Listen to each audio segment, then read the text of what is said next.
কিন্তু জমে উঠেছে বিপিএলে। এখন 3টে দল কিন্তু কোয়ালিফাই অলরেডি করে গেছে। বরিশাল কিন্তু 11টা ম্যাচের মধ্যে 9টা ম্যাচে জয় পেয়ে অলরেডি কিন্তু কোয়ালিফাই করে গেছে, 2টো ম্যাচে হেরেছে। রংপুর রাইডার্স কিন্তু 12টা ম্যাচের মধ্যে 8টা জিতেছে, 4টে হেরেছে। চিত্তগং কিংস কিন্তু 7টা জিতেছে, 4টে হেরেছে, 11টা মানে কোয়ালিফাই বলতে গেলে করে গেছে। আরেকটা যদি জেতে একেবারে পুরোপুরিভাবে কোয়ালিফাই করে যাবে।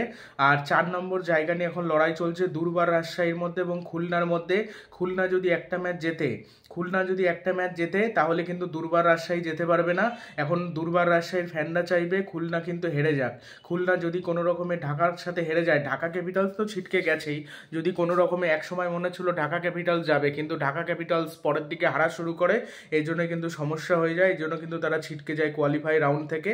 আর এদিকে খুলনা এবং দুর্বার রাজশাহীর মধ্যে দুর্বার রাজশাহী 12টা ম্যাচের মধ্যে 6টা জিতেছে, 6টা হেরেছে, -1.030 এই হলো নেট রান রেট। আর খুলনার রয়েছে +0.050, একটুখানি নেট রান রেট বেশি রয়েছে খুলনার। এবং খুলনা 5টা ম্যাচের মধ্যে 11টা ম্যাচের মধ্যে 5টা জিতেছে, 6টা হেরেছে।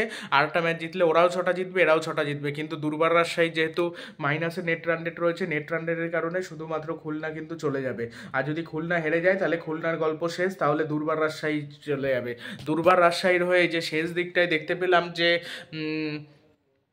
মানে প্রতিটা প্লেয়ারই বেশ ভালো লড়াই করেছে, প্রতিটা প্লেয়ার এক এক সময় এক এক প্লেয়ার পারফরমেন্স করেছে। আর তাসকিন আহমেদ দুর্বার রাজশাহীর হয়ে বোলিংয়ের ক্ষেত্রে যে তাসকিন আহমেদ ক্যাপ্টেন্সিটা করলো একদম অনবদ্য। প্রথমে মাহমুদুল্লাহ হাসান বিজয় ওই প্লেয়ারটা করছিল, কিন্তু খেলতে পারলো না, মানে যার কারণে কিন্তু সে নিজের চাপের ঠেলায় কিন্তু সে বাদ দিয়ে দিল তার ক্যাপ্টেন্সি।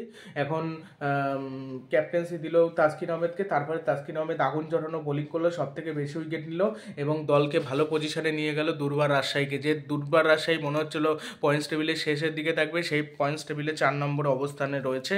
এবং এখন বোঝা যাচ্ছে না যে কোন দল যায়, তবে খুলনার দলটা আমার মনে হচ্ছে ভালো। খুলনা মনে হচ্ছে হারিয়ে দেবে ঢাকা ক্যাপিটালসকে এবং যেতে পারবে না। তোমরা কোন দলকে সাপোর্ট করছো সেটা কমেন্ট বক্সে জানাও।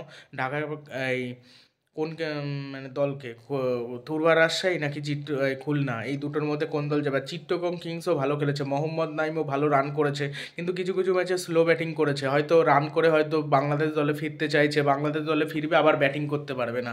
মোহাম্মদ নাইমের এত স্লো ব্যাটিং করে, নিজের স্বার্থের জন্য খেলে মোহাম্মদ নাইম চলে না, মানে ওর এত স্লো, কোনো কোনো ম্যাচে মেরে ব্যাটিং করে, কোনো মেরে ব্যাটিংয়ের মধ্যে যায় না, কিছু না, ভাল লাগে না মোহাম্মদ নাইমকে। ওর থেকে মনে হয় তানজিম হাসান তামিম ভালো খেলেছে, বেশি ভালো খেলেছে বলে আমার মনে হয়। তাসকিন আহমেদ তো আগুন ঝরানো বোলিং করেছে দেখলাম। আর ঢাকা ক্যাপিটালসের হয়ে যেমন লিটন দাস কোনো কোনো ম্যাচে ভালো খেলেছে, বরিশালের হয়ে তামিম ইকবাল সেভাবে খেলতেই পারিনি।